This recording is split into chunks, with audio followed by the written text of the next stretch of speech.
പേരാമ്പ്രയിലെ announcement വിവാദത്തിൽ സിപിഐഎമ്മിനെ വെട്ടിലാക്കി കൂടുതൽ ദൃശ്യങ്ങൾ പുറത്തുവിട്ട യുഡിഎഫ്. നൊച്ചാട് പഞ്ചായത്തിലെ ചാലിക്കരയിൽ വിവാദ അനൗൺസ്മെന്റ് നടത്തുന്ന എൽഡിഎഫ് പ്രചാരണ വാഹനത്തിന്റെ സിസിടിവി ദൃശ്യങ്ങളാണ് പുറത്തുവന്നത്.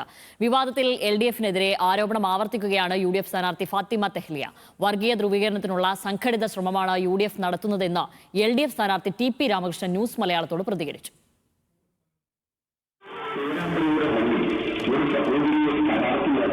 മുസ്ലിം ലീഗ് നടത്തുന്ന സ്വകാര്യ പ്രചാരണം നമ്മുടെ വോട്ടുകൾ നമ്മുടെ കൗതുകം കുട്ടിക്ക് എന്നാണ്.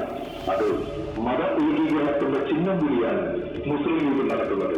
ഏപ്രിൽ 1-ാം തീയതി പേരാമ്പ്ര മണ്ഡലത്തിലെ നൊച്ചാട് ചാലിക്കരയിൽ എൽഡിഎഫിന്റെ പ്രചാരണ വാഹനത്തിൽ വിവാദ അനൗൺസ്മെന്റ് നടത്തുന്ന സിസിടിവി ദൃശ്യങ്ങളാണ് പുറത്തുവന്നത്. ഈ ദൃശ്യങ്ങൾ ഉൾപ്പെടെ കൂടുതൽ തെളിവുകൾ തെരഞ്ഞെടുപ്പ് കമ്മീഷന് കൈമാറാനാണ് യുഡിഎഫ് നേതൃത്വത്തിന്റെ തീരുമാനം. വിവാദത്തിൽ എൽഡിഎഫിനെതിരെ ആരോപണം ആവർത്തിക്കുകയാണ് യുഡിഎഫ് സ്ഥാനാർത്ഥി ഫാത്തിമ തെഹ്ലിയ. മണ്ഡലത്തിൽ ഒന്നിലധികം സ്ഥലങ്ങളിൽ വിവാദ അനൗൺസ്മെന്റ് നടന്നുവെന്നാണ് ആരോപണം.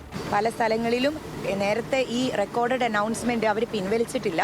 എൽഡിഎഫിന്റെ പ്രചരണ വാഹനത്തിൽ ഇപ്പോഴും അത് നടക്കുന്നുണ്ട് എന്നാണ് മനസ്സിലാക്കുന്നത്. വർഗീയപരമായിട്ട് ഇത്തരത്തിലുള്ള ആരോപണം ഉന്നയിക്കുന്ന ആളുകൾ ഇവിടെയുള്ള എൽഡിഎഫ് സംവിധാനമാണ്. അവരാണ് ഇത്തരത്തിലുള്ള അനൗൺസ്മെന്റ് തയ്യാറാക്കിയത്. ആ അനൗൺസ്മെന്റിന്റെ ബാധ്യത അവർക്കുണ്ട് എന്ന് 100% തെളിഞ്ഞതുകൊണ്ടാണ് ഇപ്പോൾ കൗണ്ടർ കംപ്ലൈന്റുമായിട്ട് വന്നിട്ടുള്ളത്. എന്നാൽ വിവാദങ്ങളെ പൂർണ്ണമായും തള്ളുകയാണ് എൽഡിഎഫ്. മനുഷ്യരെ ഭിന്നിപ്പിക്കുന്ന നിലപാടാണ് യുഡിഎഫ് സ്വീകരിക്കുന്നതെന്ന് സ്ഥാനാർത്ഥിയും എൽഡിഎഫ് കൺവീനറുമായ ടി.പി. രാമകൃഷ്ണൻ ന്യൂസ് മലയാളം ഇലക്ഷൻ ട്രാവലറിൽ പ്രതികരിച്ചു.